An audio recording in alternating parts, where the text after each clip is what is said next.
On this historic day, let's bring in former White House Chief of Staff Mick Mulvaney. Mick, the big story is the Big Boy press conference taking place just hours after, and it was delayed 2 or 3 times, after that remarkable gaffe in which he confused Volodymyr Zelenskyy with Vladimir Putin. Mick Mulvaney, you've been behind the scenes in the Trump White House. What do you imagine the mood was like among the White House staff as they prepared him for that press conference after that incredible gaffe? Yeah, I mean, James, I got to think if they're rational, they're depressed because he's not doing well.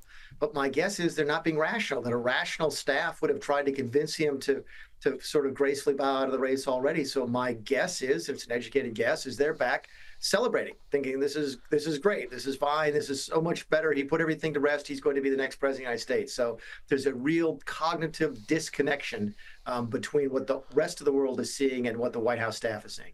But I mean, speaking of cognitive disconnects, right off the bat, the first thing he does is refers to his vice president as Vice President Trump. Have a look. Look, I wouldn't have picked Vice President Trump to be vice president, but I think she was not qualified to be president. So let's start there. I mean, this must have been just an absolutely heart-sinking moment for everybody in the Biden camp, and yet he presses on. Yeah, I was actually watching that in a news studio with a large group of people, and there was just a collective groan from the Republicans, Democrats, centrist alike. It's been hard to watch. This is the president of the United States. There's a collective feeling of sympathy and dread at the same time. So yeah, that's probably the worst gaffe of the night. But face it, James, it's not the last gaffe we're going to hear from Joe Biden. No, and I mean, that sort of combination of sympathy and dread brings up the whole question of, does the president have some deeper underlying medical condition? And in the last week or so, there's been a lot of crystallization around this idea that quite possibly he's suffering from Parkinson's, which of course would be a huge tragedy for him and the Biden family. But the White House has been caught up covering up the fact that a renowned Parkinson's specialist has visited the presidential residence on multiple occasions. And again, the press seems very compliant in these cover-ups. When Donald Trump spilled a glass of water, they tried to foist the 25th Amendment on him. How do you rate the role of the press in suddenly turning on the Biden administration here when a lot of them would have suspected this all along? Yeah, I had dinner this week with some prominent Democrats, including some members of the press, and they were just beside themselves as to how shocked they were to see Biden do as badly as he did. And I kept asking them, how are you possibly shocked? Have you only been reading your own materials? Every conservative in the country has been trying to raise this issue for more than 2 years. You and I have talked about the time that Joe Biden called on a dead person at a press conference. That was from November of 2022. So yeah. You don't know if it's on purpose. You don't know if they just can't help themselves. But really, this whole episode has exposed a fissure in the American culture when it comes to how to deal with the truth, because there's a lot of Democrats who've apparently been willing to sort of sweep the truth under the rug for a long time. Well, I mean, so then the question is, Mick, where does this go from here? Obviously, the president has done just enough, I would say, in this press conference today, the big boy press conference, as they called it, to stay in the race, but he hardly hit it out of the park.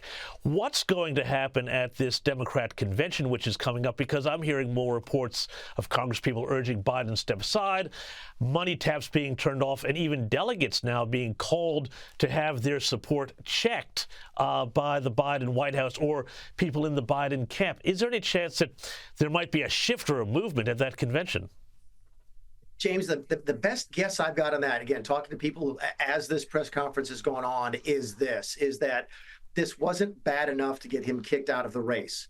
It's also not good enough to put all the concerns about him to bed, which means that the slow bleed that you've seen over the course of the last 12 days since the debate is going to continue. You ask about the Democrat convention. It's a fascinating question, but keep in mind the Republican convention is intervening and will begin on, I think, Monday in this country. And it's going to be fascinating to see how Donald Trump handles it, specifically as to his selection of a vice presidential candidate.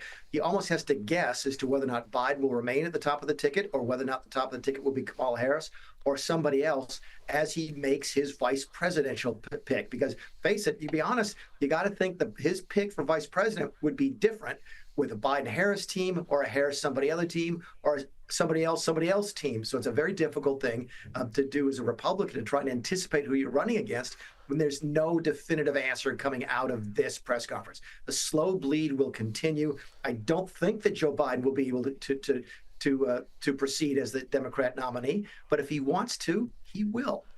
Well, this is the thing that I find really interesting, is that there's an awful lot of people who've studied and watched Joe Biden for years and years, decades even, because he's been around basically forever, who say that stubbornness is the thing that defines his presidency, his entire political life. And if he likes being president, he doesn't care what people think. Is this the ego now getting in the way of, well, potentially even the security of the free world?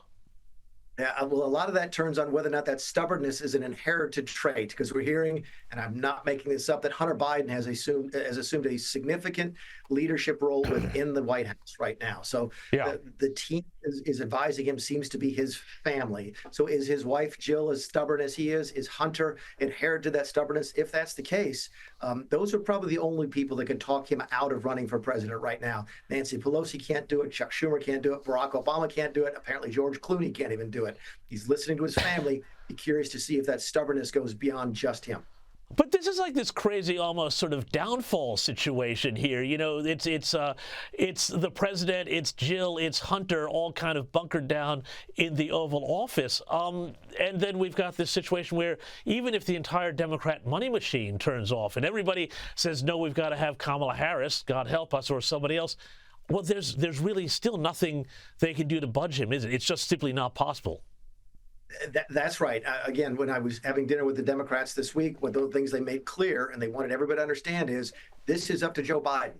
He has the delegates necessary to become the Democrat nominee for president, period, end of story. That's not going to change unless he wants it to change. If he wants to be on that ballot in November and he's alive, he is going to be on that ballot. So this is all in his court. Nobody can take it away from. I guess there's one exception. Vice President Kamala Harris could make a motion under the 25th Amendment to have him declared incompetent right now for office, but I would never imagine that happening. Short of that, the ball is in Joe Biden's court. Hey, look, we've talked a lot about the Bidens, but let's talk about the Trump family now for a second, because we had kind of a new hero emerged amongst the Republican Party this week. Have a look at this here. A very young man. He's now going to college, got into every college he wanted to, and he made his choice. And he's a very good guy, I'll tell you. I had a standing ovation for Trump's youngest son, Barron Trump. This was his first time at a campaign rally, and I saw people like Morgan Freeman on Twitter absolutely losing their mind that there could be a Trump dynasty here. Does this reveal some of the anger on Twitter and elsewhere, just how unhinged and deranged some of the people who are anti-Trump out there are? Sure, they're beating up on an 18-year-old kid for going to his dad's political rally. Seriously, come on. Yeah. Arrangement syndrome is not limited to Donald J. Trump. There's no question about that. It goes across the entire family. So it's hard to see. Look, he's a good kid. I didn't spend a lot of time with him because he was very young when I was in the White House with him. But the president thinks very, very highly of him, as he should. Good-looking kid. By the way, you couldn't see it, and you didn't get a perspective. I think he's like 6'6" or 6'7". So he's well over 2 meters tall in the strange way that you guys measure down there. But he's an 18-year-old kid going to his dad's political rally. What's wrong with that? So look, let Morgan Freeman be an old man yelling at clouds. That's fine. He's not the only one in the country doing that.